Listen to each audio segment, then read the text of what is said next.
Hello, friends, and welcome to a joint Bought the T-shirt podcast today. I'm absolutely delighted to be talking to one of my Royal Marines brothers. This particular gentleman is across the pond in America, and I'm sure he's going to tell us more about that. Luke, how are you, brother?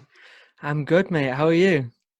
Yeah, I seem to be getting better every day, if that makes sense. It does make sense. And yeah, I'm slowly getting better every day after recovering from the lack of sleep of having a child. So Yeah. So how's fatherhood? Because that is it's a amazing. it's a roller coaster, isn't it? You have days where you don't know if you can do it. You doubt yourself, like anything. You doubt yourself real bad, and then some days you it's bliss and it's the best thing in the world. Like it's So swings and roundabouts. it's your first baby, right? Correct. You and your partner's first child. Now, the thing that got me when we had I wasn't going to have kids, right? I really wasn't bothered. I've lived kind of a bachelor lifestyle all my life, which had its pros and its cons. But when we had our little boy, the thing that got me is, why did people who'd already had children not tell me how brilliant this was? Right? You go to parties with your mates and they've got maybe 2 or 3 kids or something, and you always just chat like blokey stuff, or what are you doing this week? Oh, blah blah blah blah blah. No one ever actually said, Chris, I've got a baby. It's fucking amazing, dude. Yeah, yeah, it really is, and it's Just no one ever said to me that. It's interesting. yeah, it's Interesting. it's definitely a slap in the face of emotions and like happiness and just like every bit of emotion in one big stirring pot. That's what it is, Yeah. and yeah, like he does new things every single day that just fill me with like pride and happiness. Like every like yesterday he just turned around. He doesn't speak properly yet, but he just turned around and went, "What?" And I was just happy. That was it. This is the happiest thing I'd seen all day. Just made my Yeah. day, I tell you what, I think we better Yeah. change subject, because I could talk about the funny things that our little Harry did when he's a baby. I mean, I used to say, when he was like 1.5, maybe 2, when he just learned to speak, I used to say, "Where's your mum?" And he'd go, "Pub." my Jenny, she's like the last person to be going down the pub, right? So it's quite funny. That's So awesome. Luke, I or we came across each other via YouTube. Your channel is called Original Human Yep. for my guys that are watching. Yep. For your guys that are watching, my channel is youtube.com Chris Thrall, Thrall. And I was impressed with your videos. I was impressed with the fact that as a former Royal Marine, you come up with the idea to start putting stuff on YouTube, which is fairly rare. And then I saw you kind of disappear, and now I've learned that you're a father. That kind of makes sense. Yeah. How long ago did you leave the Corps? I left the Corps, so I joined in 2008 and I left in 2012. So I did 4 years. Did 4 years. I was in training for a good year because I got injured as well. I got injured in training. I went to Hunter for a little bit. And then the last, obviously, you put your chitin in the last. So I only had kind of 2 years where I was fully invested as a with a green lid. You get what I'm saying? Like passed out, had a green lid for 2 years, and then the last year I was totally, mindset was losing it. But we can go on So to that. yeah, so you were in Hunter Troop. So for the benefit of our viewers, that back in the day, that was the remedial troop, where troops join every 2 weeks at Lympstone. And so you want to stay, obviously, if you can, with your original troop. It's kind of like your tribe, your family. And one of the biggest fears at Lympstone is either getting binned for not making the grade, or getting injured and getting put into this Hunter troop where you have to wait to get better.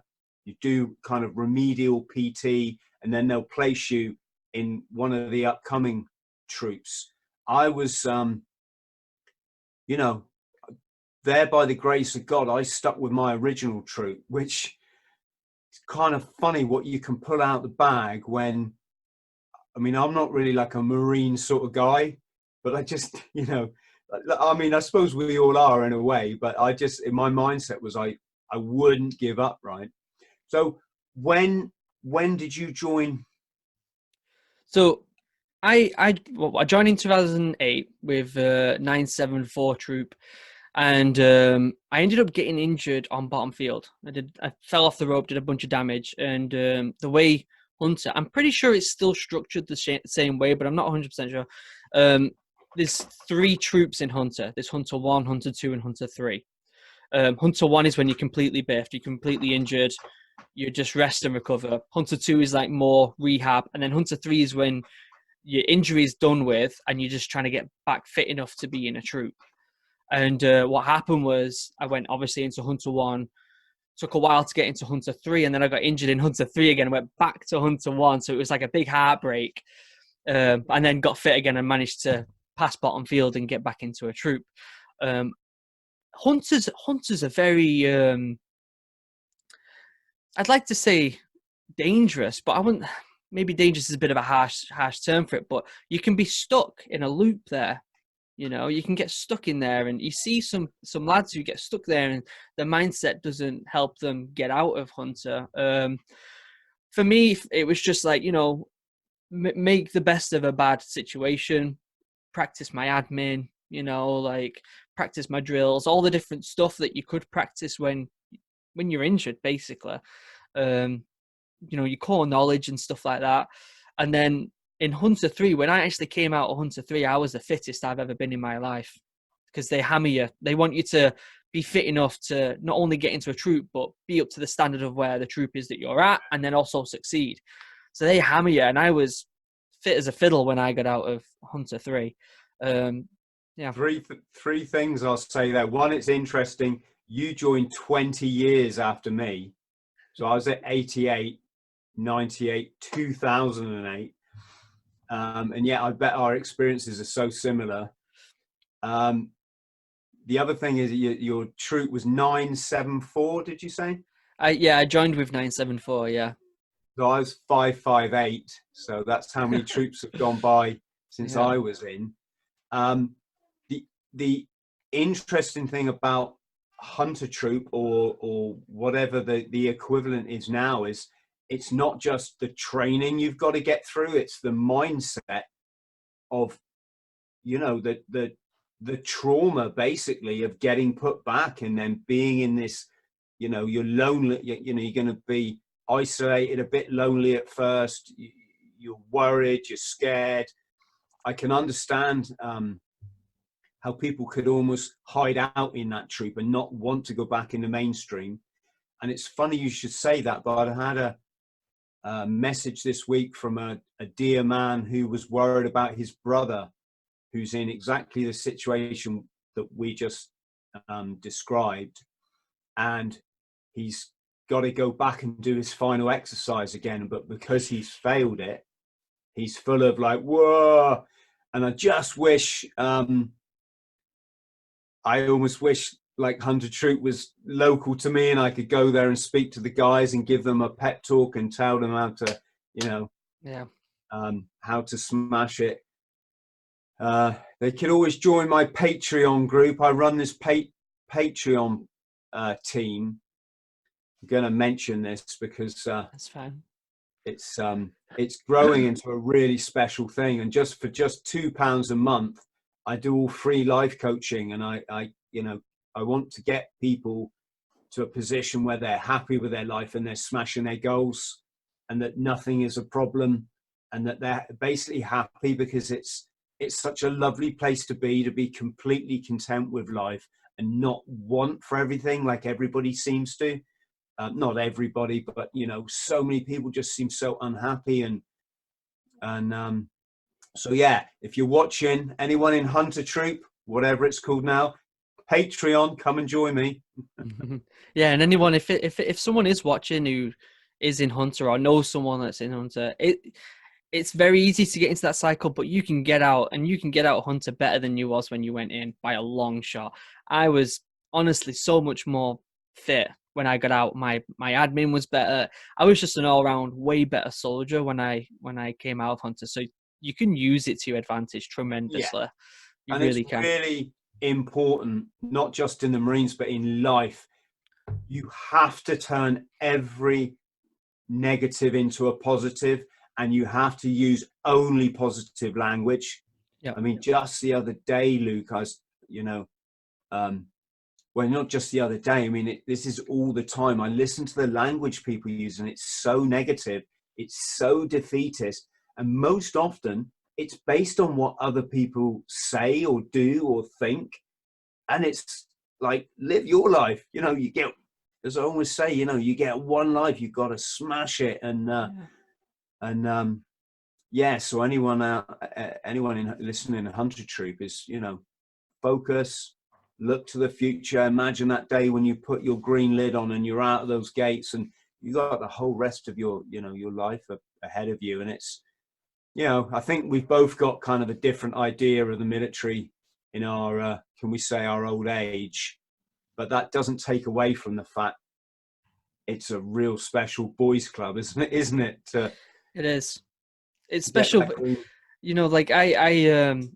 yeah, it's such a special club to the fact that like even closer to the end of my time in the Marines, I wasn't enjoying myself and I was severely depressed.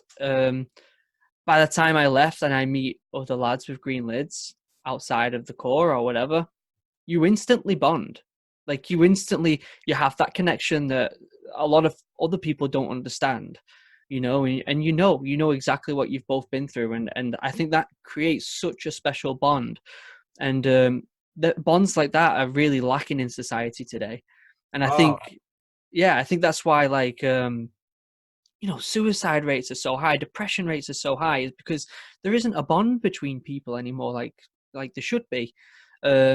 And even though, you went through some hard times after the Corps, and I went through some hard times, we can still connect. We can still connect and still create that bond, Yeah, I mean, I could do a whole podcast in itself talking about how society's purposely been destroyed.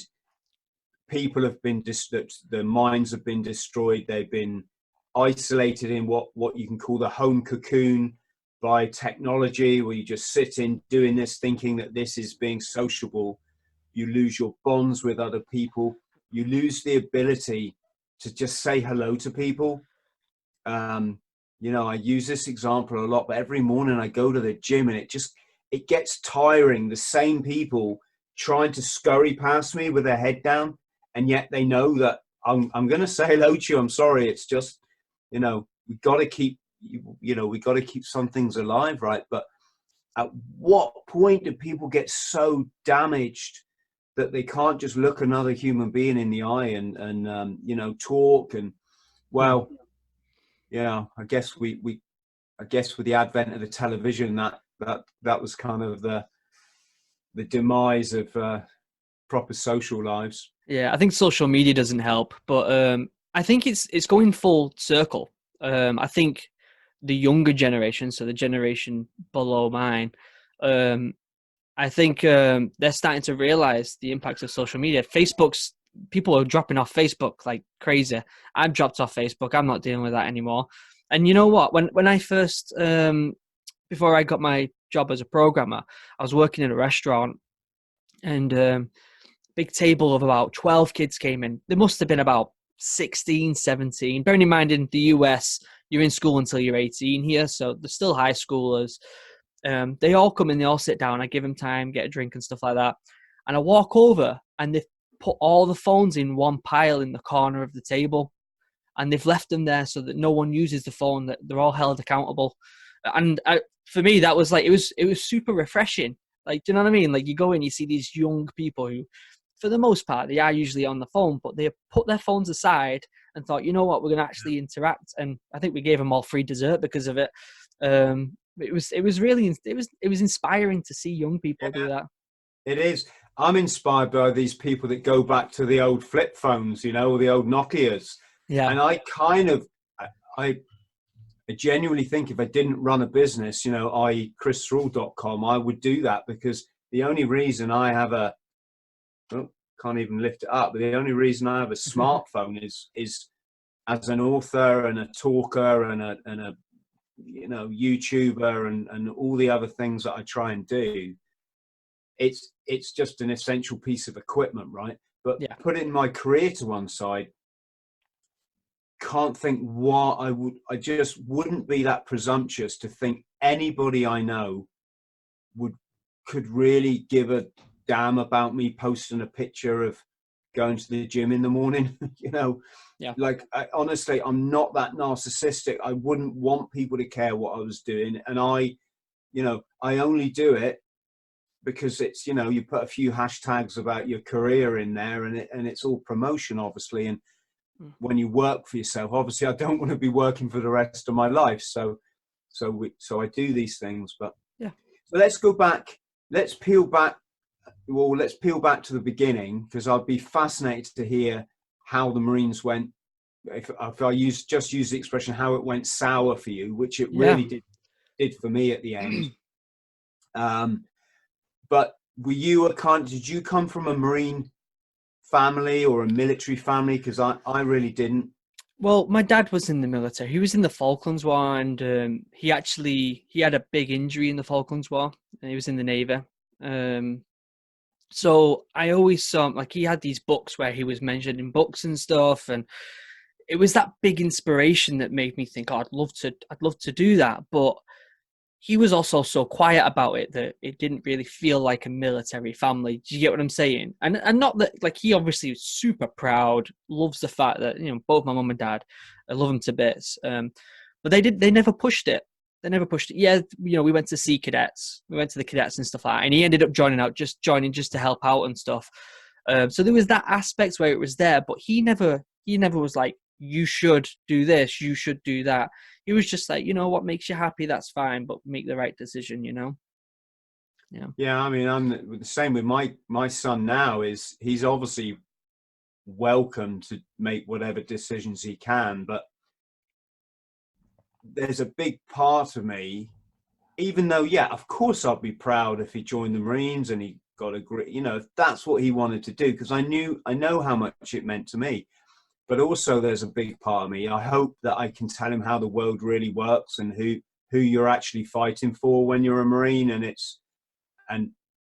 that you know, I don't want to get too political, because probably our young, you know, people with their head dead set on joining the Marines don't want to hear it. But, you know, at least they'll be able to join up with knowledge that I just never had, you know, and maybe avoid the sort of the brainwashing.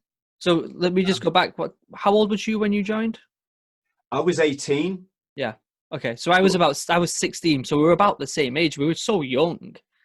But I think even 16 is, I mean, it's almost criminal, isn't it? You think about it. You're letting children. We criticize other countries for having child soldiers, and yet we recruit them ourselves. We recruit Gurkhas because they come from a land of poverty, and they'll do it. You know, they'll obviously they're very proud to join the British Army, but primarily it's a financial kind of decision, right? So yeah, I mean, I was homeless, living in my car, and my mate did the PRC, as it used to be called, now the PRMC. And he came round, like, to my car, knocked on the window, and, yeah, I've just joined the Royal Marines and you could never do it. And I was like, you don't tell me what to do, right? So I went to apologies if people have heard this story before, but I set myself a goal of being as an incredibly unfit person. I was smoking and, you know, drinking and all the rest of it. So I set myself a goal of running 1.5 miles. And if I could run this 1.5 miles, it might even have been 1 mile. And it was around a big rock. We call it where I used to live. There's a big landmark called the Rock. It's this huge, like a meteorite that's crashed out the sky. And it was 1 mile away from half a mile from my house. And I said, if I can run around that and not stop, I'll go to the recruiting office after the Christmas holidays and sign on the, or try and sign on the dotted line. And on that run, which I'm now writing about in the wake of running the length for the UK, I'm going to put this little bit in my book because it's so important. When I was on that run, I had the choice. If I stopped running, I wasn't going to go to a recruiting office. I wasn't going to waste their time, right? If I couldn't run 1.5 miles, I wouldn't waste their time. And I was dying on that mile or 1.5 miles. I was just absolutely dying, Luke, and everything in my body and my mind was saying, stop, just stop, walk. You can walk. You haven't got to prove anything to anyone. You're not going to die if you start walking. But in my mind, I could see the vision of the future, and I didn't want to let it go. I didn't want to not join the Marines, because suddenly I had this ray of hope in my life. I had this, a career that I'm going to get paid more money than all my friends get. I'm going to leave home when most of my friends still live in their bedrooms. I'm going to join the most, elite fighting force or basic infantry force in the world. And funny that actually, I've seen people make comments saying, "Oh, all forces think they're the best." It's like, no, the Royal Marines don't think they're the best. They do the toughest basic training in the world. They know they're the best, right? Yeah. Just thought I'd put that in there.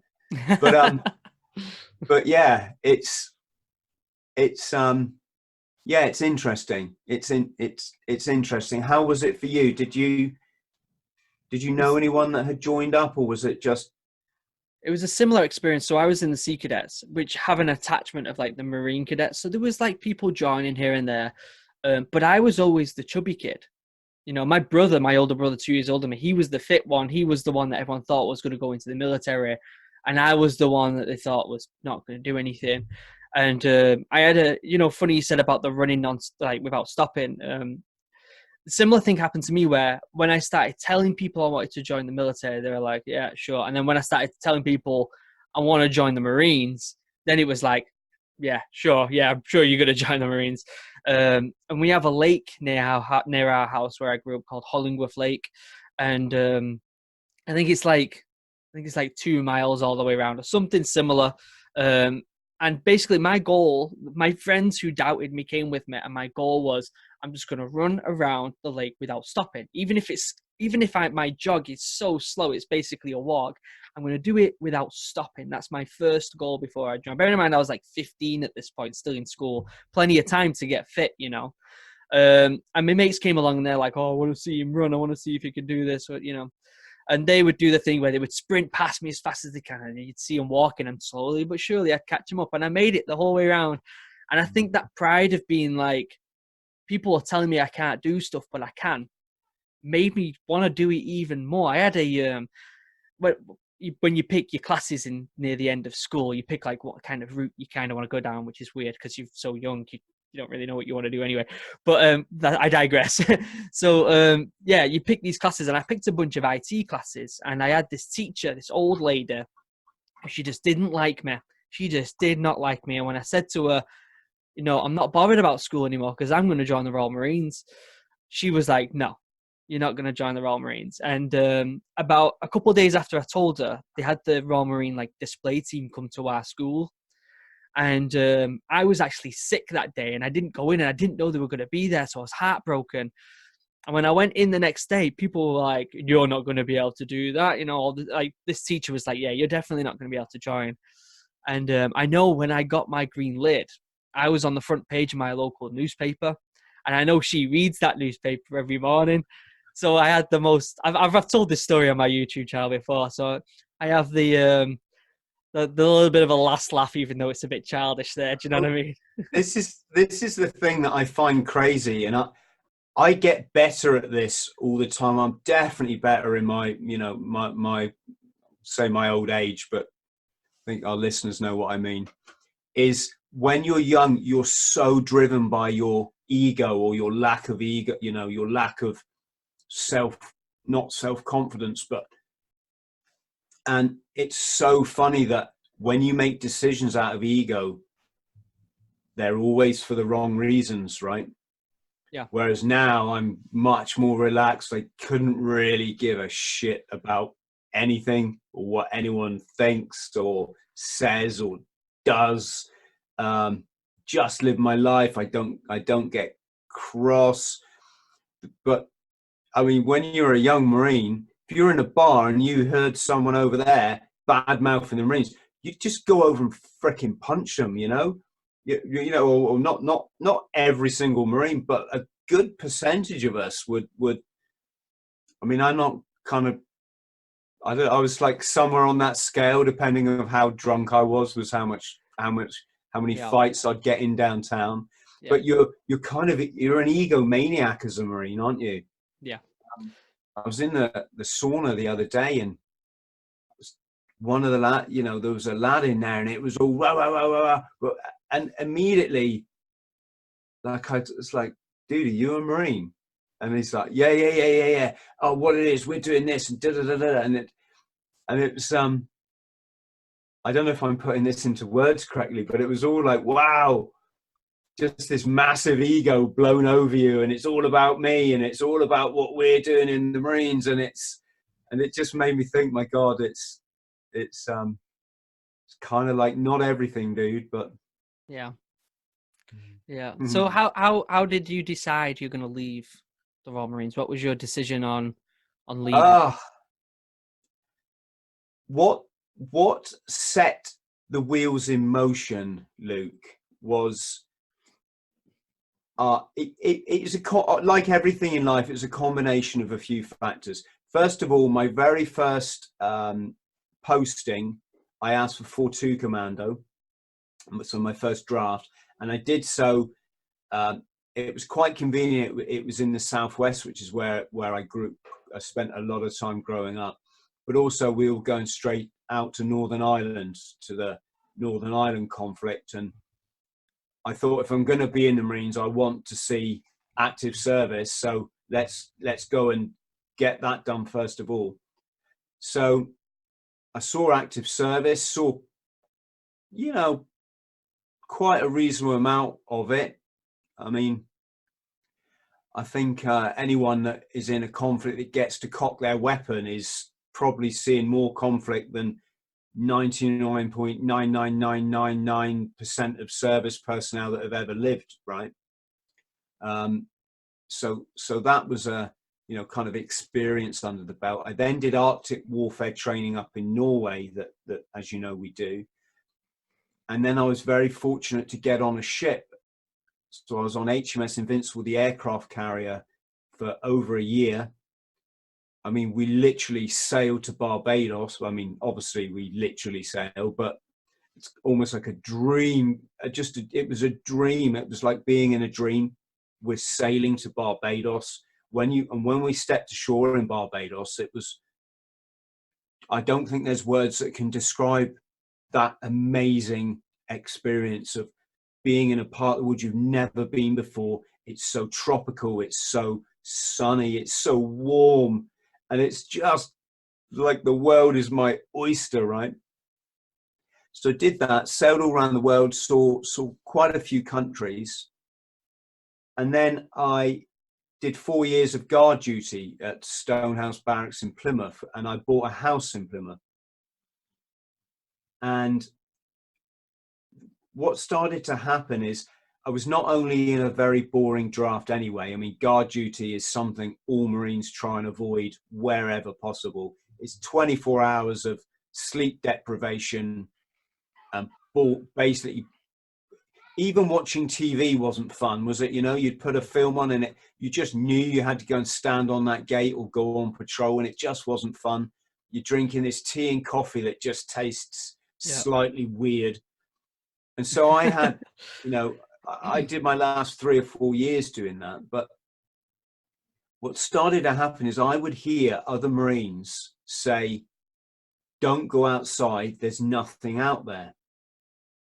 As in, don't go to Civilian Street, don't leave the military because there's no jobs for ex-Marines. There's nothing. This is the best experience you can have. And that was alarming to me.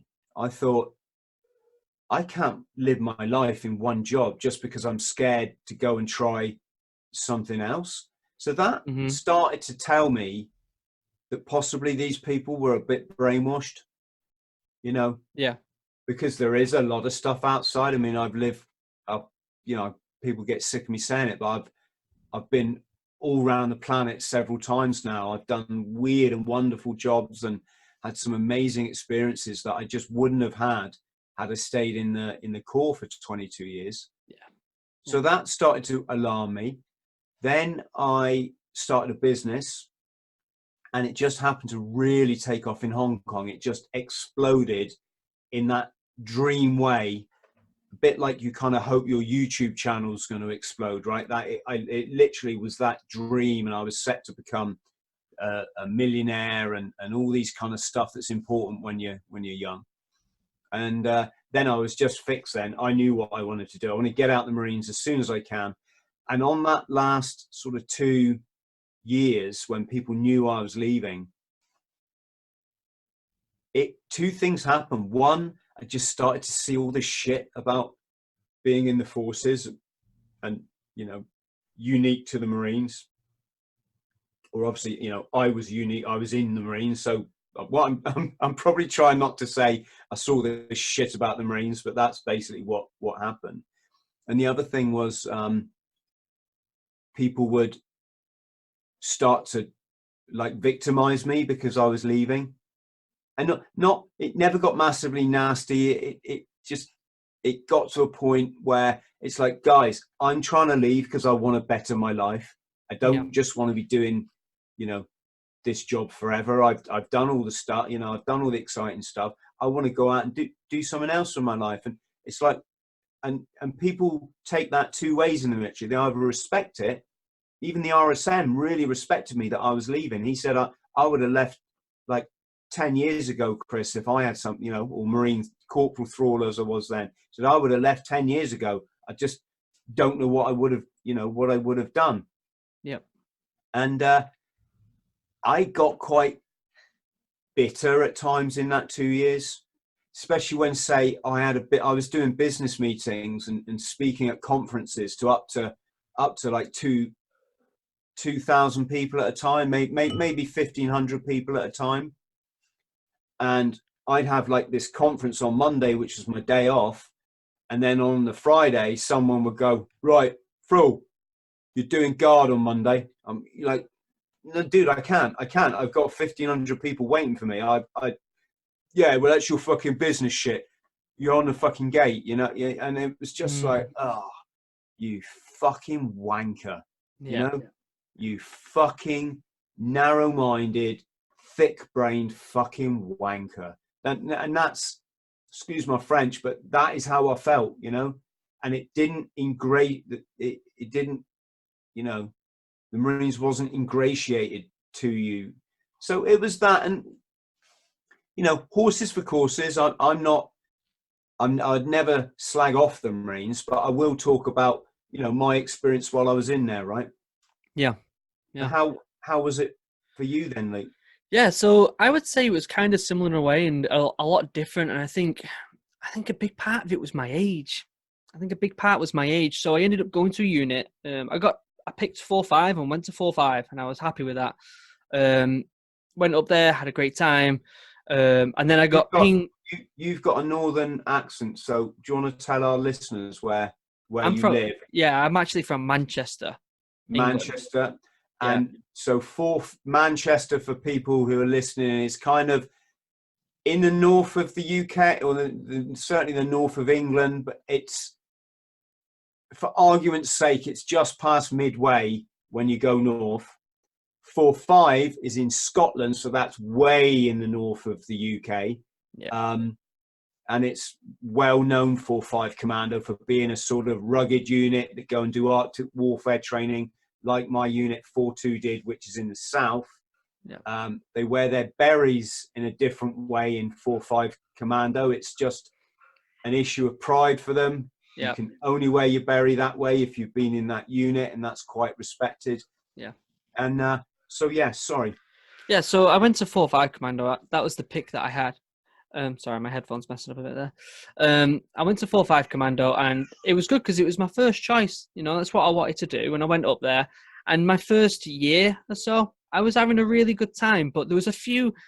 I don't think I noticed them at the time, but now when I look back at my mental state, there was a few little red flags going on. So first and foremost, when I went home, I wasn't bonding with my friends that I grew up with anymore. And bearing in mind, I'm still a teenager, so I wasn't really bonding as well as I'd like to do, like I would have wanted with my old friends, because I had that disconnect of what I've been through, and you know, they're still going to college and university and stuff like that.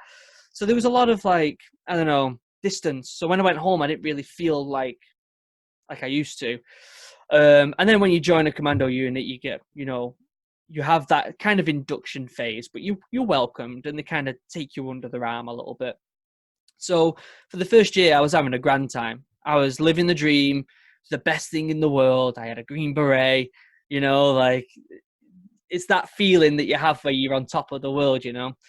And then I got pinged for BCR, which is Battle Casualty Replacement, for 40 Commando down south. So I went down there. I was there for about 2 months, and I didn't get sent out. So I was just sat around waiting. Am I going to go out? Nope. Am I going to go out? Nope. Where were they serving? Were they in the Middle East? They were in Afghan. It was Herrick 12, I'm pretty sure.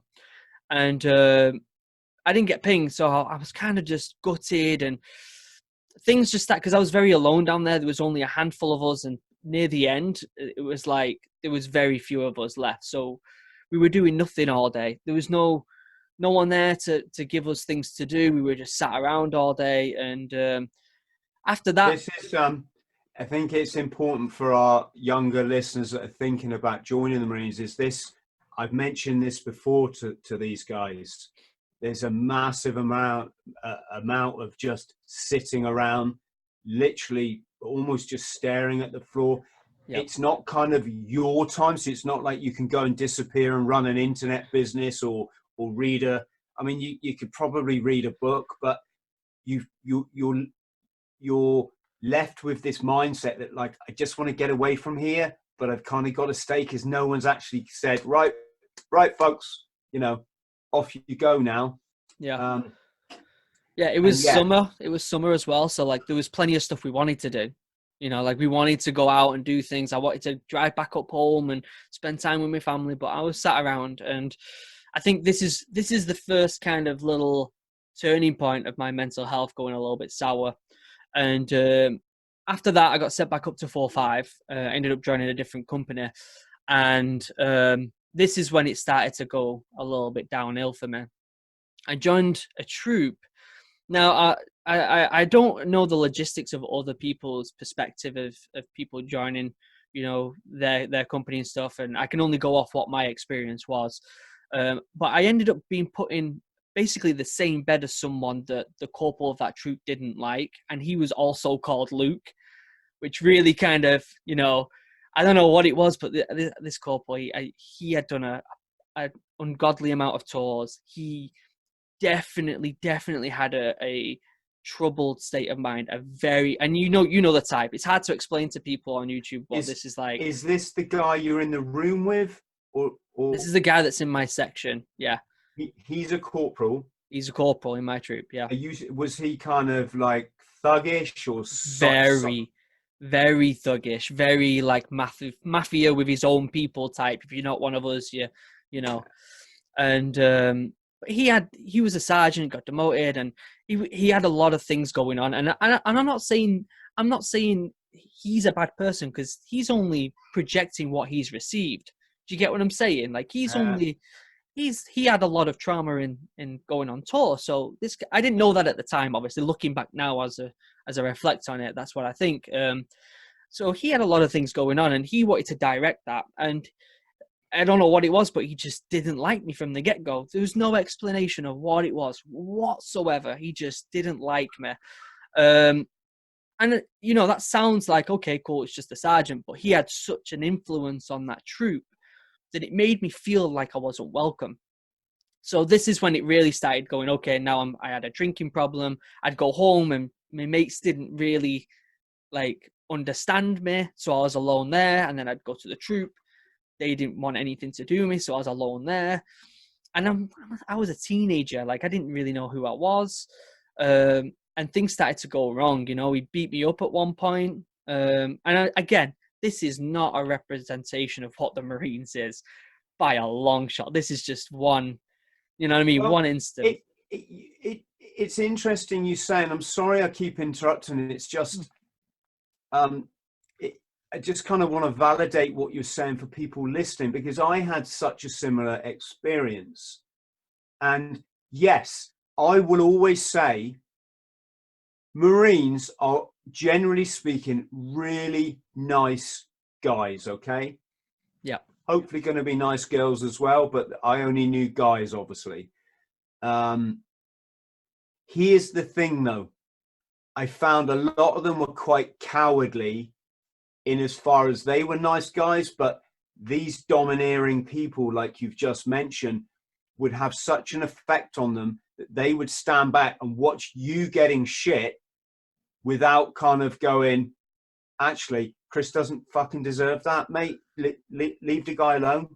Yeah. That I found that happened. But it's also, again, important to understand the Marines can be an incredibly violent arena.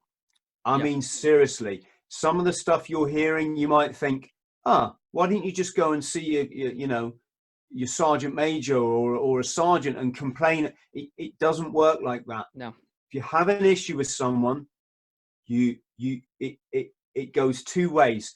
First, you judge how hard they are, i.e. whether you're going to fight them.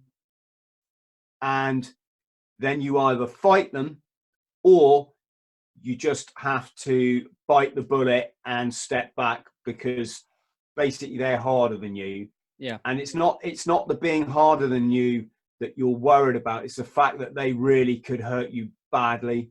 Yeah. And to give you an example, I mean, one of my friends, he was always fine to me, got on, we're still in touch now, actually, but he was one of the top Manchester football gang hooligans, right? When he went on his junior command course, so the course you do to become a corporal, one of the guys badmouth, back talked him, whatever that word, back chatted him or something like that, so it was just like one thing this guy said. So this guy, the friend, the guy that I knew, waited until the night time when everyone was in their bivvies. He took out his entrenching tool. So your entrenching tool is obviously what you dig a trench with. Can either be a pickaxe or a shovel. This guy had a shovel. He went and found that guy's bivvy, pulled back the flap, and then he just caved his head in with this entrenching tool. And he's like, right, fucking talk to me now. Fucking talk to me, gob off at me now. And he's basically just smashed the hell out of this guy. Yeah. When we were in Norway, we were in the same section, and he was only a lance corporal then, I think, or he might have still been a Marine just like me. And we were skiing along, and our corporal said something so insignificant to him. No, I tell you what it was.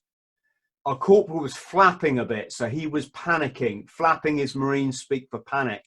He was panicking a bit because he's got the compass out. We're all geared up with our Bergens, our rifles, we got skis on. We're going through snow. Sometimes the snow can be up to here. It's quite something. You've got to keep up with everyone else. And if you're navigating, you're leading the troop, a section or a company, you've got to get that map reading right, or you're going to look a prize idiot, and then everyone's shouting at you. So our corporal, I'm not going to say his name, but he's doing his best. And this lad said something, innocuous to him, like, can we have a smoke break? It was something like that. The corporal just turned around, fucking shut up, like that, because he was stressed, right? Anyway, we carried on for about an hour. And then the corporal turned around and went, right, lads, 5-minute smoke break. Let's just sit on your Bergens. So I took my Bergen off, sat down on it. And then this lad, this Marine I'm telling you about, just walked past me right up to the corporal and just grabbed him. So this is a Marine grabbing a corporal, which that just doesn't happen because you can get charged for that, you know. Like I say, this guy would not take anything from anyone. He just grabbed our corporal and went, now fucking tell me to shut up, like that. And the corporal knew to sort of de-escalate it and not cause, you know, not battle. And he was like, oh, I'm sorry. I was just stressed, okay? Like, right, fucking ever tell me, you know, you ever tell me to fuck off again, I'll fucking pound your head in. Like, and sorry for all the language, folks, but it's a very intimidating arena at times, and you've got to pick your battles. But the problem is, the guy that you're telling me about, I know that guy, and I've never met him. Yeah. Because there's one in every troop. Yeah. There's one, you know, so there's so many of these type of people in a unit. Yeah. And it was the same for me. My first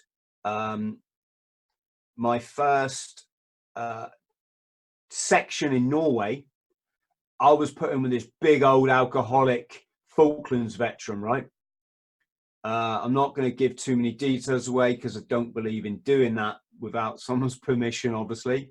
But cut long story short, he was this aging alcoholic. He used to have to take pills. I used to see him taking pills, and he used to go, that'll calm me down. That'll calm me. You know, the doctor says that'll calm me down, right? So he's obviously got some mental disorder. Yeah. And he made my life a misery, you know. He just took out his alcoholic anger on me because I was the young skin, you know, I was the new lad. I was probably about 10 and a half stone. It was before I started bodybuilding and stuff. Yeah. And, you know, he would just talk down to me in front of the whole troop. And then other corporals kind of joined him, you know.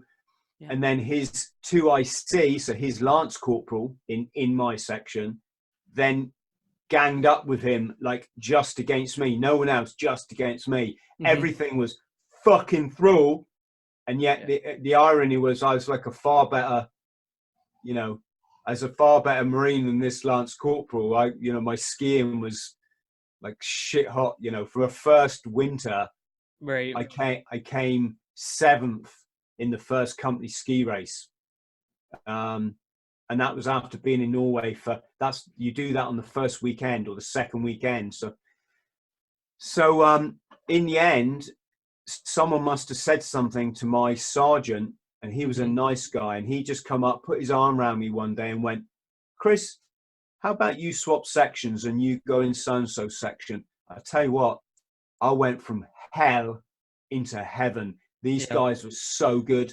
They were so nice. We worked as a team. You'd go out on guard duty in, you know, -30, come back to your tent, and they got you all your sleeping bag for you, and they got your food on the go for you, and you just chat about life, and it was just amazing. So, sorry, I'm talking a lot, folks, but I just wanted to say, it's you know, if you cop something like that during your time in the Marines, some guys do, some guys don't seem to.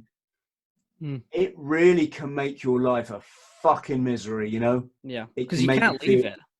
You can't leave it. Like, you're there. You live in it. You live there. You sleep next to them. You can't escape. Like, you can't escape. And I think that was one of the big reasons why I started to break down. You can't escape. You can't go anywhere. Like, he's not going anywhere because he's got to stay there, and you've got to stay there. Yeah. So no matter what you do, you know. And the other thing, Luke, is like, it's all well and good saying, oh, go through protocol, go through the rules, and, you know, change. It doesn't work like that.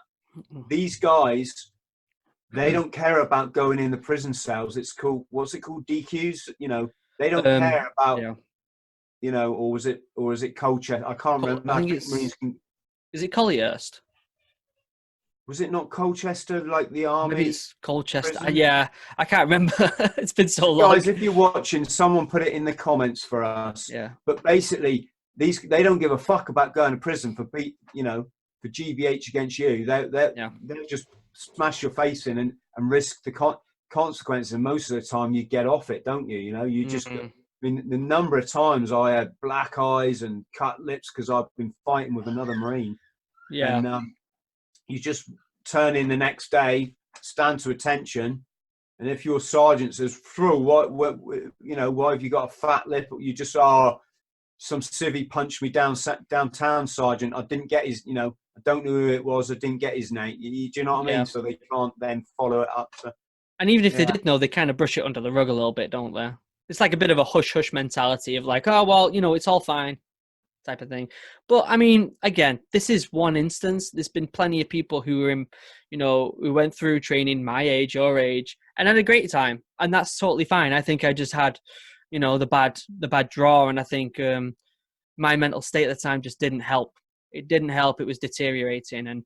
And yeah, I hope that guy, I hope that corporal, I really hope he healed. I hope he, figured things out. I know he went to jail for some time, but I do hope that he truly found happiness, because he wasn't happy.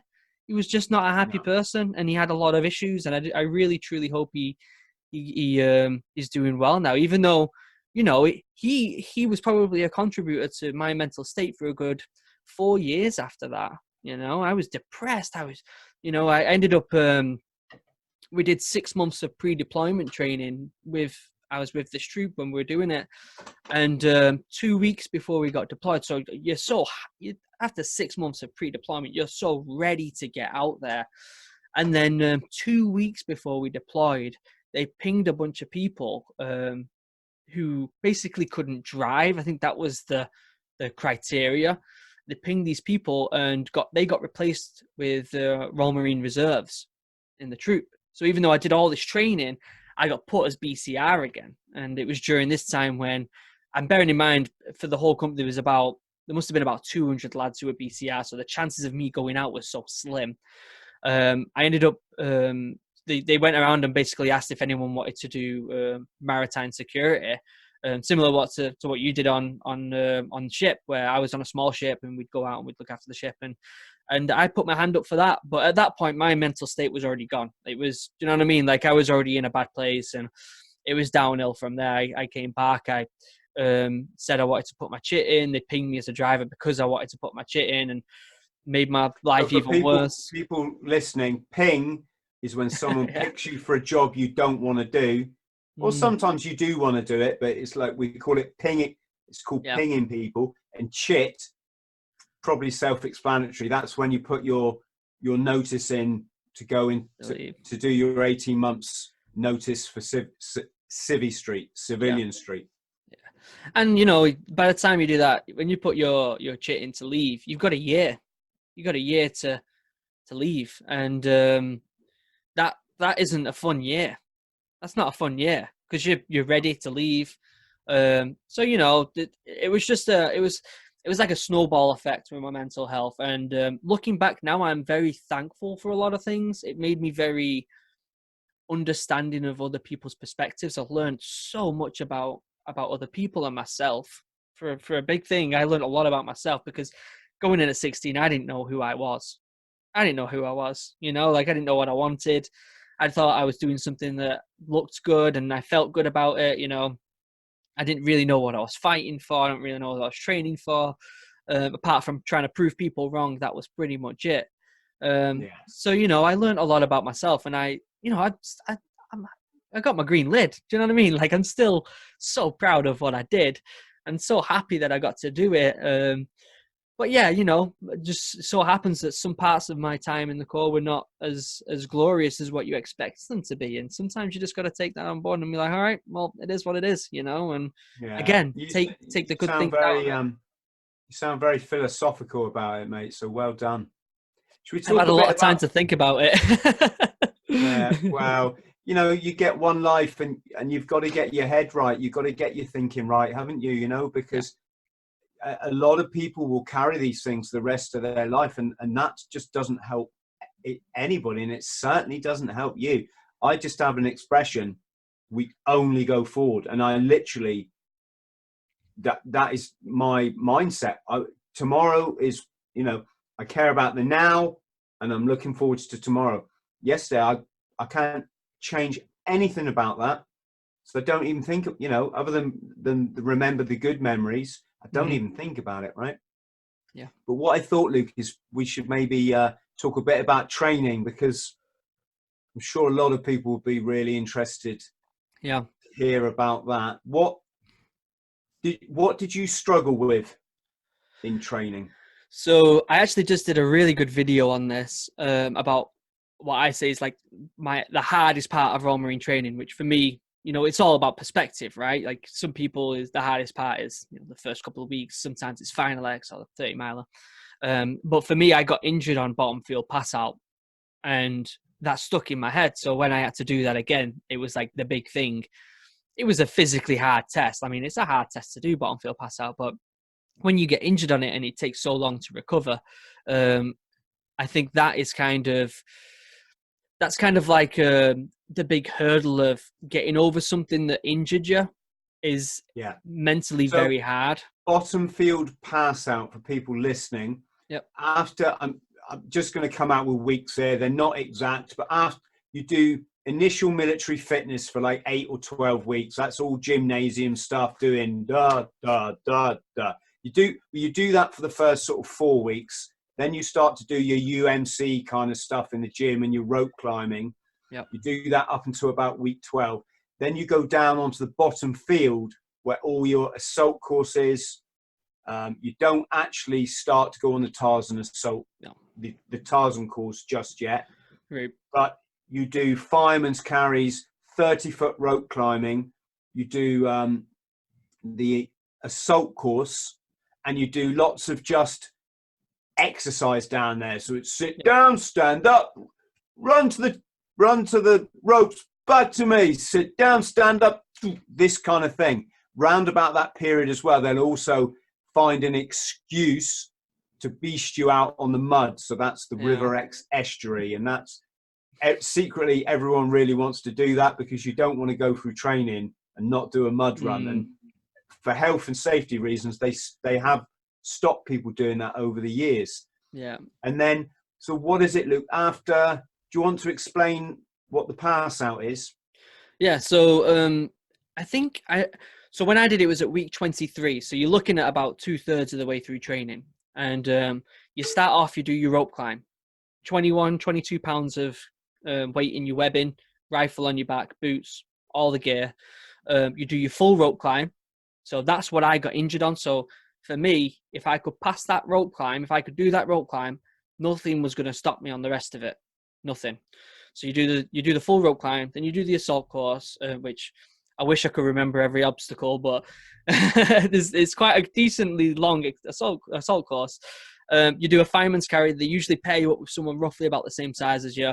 They keep all their gear on. You keep all your gear on, but you pop them on your back 200 meters in 2 minutes, I think it is. And then a full regain over the tank. So a regain is when you climb along a horizontal rope, you dangle down, holding just on with your arms. Then you get back on top of the rope, swing yourself around. Yeah, you all know, like, if you're in, the movements. It's like second nature now. And then you climb to the end, and there's a big tank of water underneath in case you fall. So, yeah. And why is, if you can explain, why is that bottom field pass out so nerve-wracking for people? What happens if you fail one of these things? So obviously if you fail, you can get back trooped and stuff like that. But for the most part, if you fail numerous times, you're just not going to get through training. You fail, they'll kick you out. They'll kick you out. So it's one of those moments, you get 2 attempts at it, or we did, I think. If you fail, like you can't get up the rope, or if you can't do the regain, which sometimes the regain, it can just be hit or miss on the day. It's not like you're bad at it. It can just be you're having a bad day. And you fail it once, you get one retry the following week. You fail that, that's it. You go back to the next troop to retrain, or if you're really rubbish, maybe even further. Yeah. The interesting thing for my regain, so I'm over the tank. You're about 10 feet above this stagnant pond, basically. It's like It's like a stagnant swimming pool. Yeah. Sometimes they just throw you in it for the hell of it. And of course, in the winter, it's bitterly cold. Yeah. But I crawled across, and then you're supposed to roll under, let go with your feet. Then you swing slightly, and you get a foot back on. You get your elbow over, you get your arm over, and you swing around. And they say, look up the rope. And that action of looking up the rope gets you back on top of the rope. In all that equipment, you would say from that position, it's impossible, but it's not. But I was so fortunate because I've always been climbing ropes since I was about 5 years old. I'll be on the thing, I'd fall underneath, I'd let go, and then I would just swing down, swing back up, and I'd jump straight back onto the rope. I didn't have to do any of that. I'd just swing down, come back, and just jump straight, literally straight back on top of the rope. When I did my pass out, there was only one nod, so one other recruit that was watching me at the time. The PTIs and the training team, whoever were there, just happened to be, their attention was looking elsewhere. So I did this thing where I swung down and I just jumped back on top of the rope, and this one nod was like, huh? It just, it's very rare. I don't think many, I don't think many people could do it. The other thing that I could do, and I think maybe only 3 of us could do this, was I could climb up the 30-foot ropes in full equipment, just using my hands, my arms, and then I could do it again a second time. Jeez. Yeah. That wasn't my cup of tea. I just always struggled with the rope. And I think a lot of it probably was, you have a couple of bad attempts and mentally you're like, that extra last foot or two, you're just like, I don't know if I can do it. And you're there and you stood there, they're looking at you, shouting, you're like, you've got a foot, just keep going. You're like, I can't do it, But yeah, the big thing for me was I on my first attempt, I got to the top, but I slipped down and fell down and I did a bunch of damage to my ankle. So getting back on that rope with all that gear on, and bearing in mind, when you're on bottom field, just to put this into perspective, it's muddy. The bottom field is muddy, even if it's summer. For the most part, it's muddy. And when you're doing the warm-up, even though you do press-ups and stuff, they tell you to do it on your fists so you don't get your hands muddy. By the time you get to the rope, because you use your legs on the rope and other people have been up it, there's a lot of mud, it's wet, it's slippery. So, and the ropes are so thick, you can't get your hand all the way around it. So there's a lot of, even though there's a lot of technique, there's also a lot of mental stoppages of like, can I get a good grip? If I get to the top, am I going to slip? There's a lot of things going through your mind. And sometimes, or like on the day when I passed it, my goal was just do it. Don't think, just do it. Got to the top, got back down. And then after that, I knew I was going to get through the rest of bottom field. But that, to me, that was the hardest part. And I say hardest part, I say a mixture of both physically and mentally the hardest part. Mentally, the hardest part on its own was probably Final X. And physically, the hardest part was probably the 30-miler or something like that. But as a mixture of them both, overall, I think that bottom field for me was the hardest. What about you? What was your hardest? Well, what I thought we could do, we're coming up for about an hour now. So maybe we'll stop on the hour-ish, and we can do another one, because I'm sure our listeners would love to hear just about the commando tests. Yeah. I couldn't talk now because I'm busting for a piss. No, you're fine. You're fine, mate. You're fine. I could just go. I know. But yeah. I think an hour is nice to stop, and then maybe we do another hour, because the commando tests in themselves are just legendary. We could talk about the commando tests and the final exercise. Yeah.